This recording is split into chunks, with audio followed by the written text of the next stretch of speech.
iPhone 9, iPhone SE 2, getting ready for production. Profile resource Macrumors announces the imminent start of production of iPhone SE 2, aka iPhone 9. Announcement and market entry is expected in the coming months.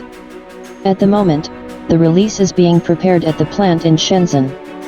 The device is expected to receive such characteristics: design similar to iPhone 8, 4.7-inch LCD screen, home button with Touch ID, A13 processor, 3 GB of RAM, at least 64 GB of read-only memory, iOS 13 operating system, and support for upgrading to iOS 14.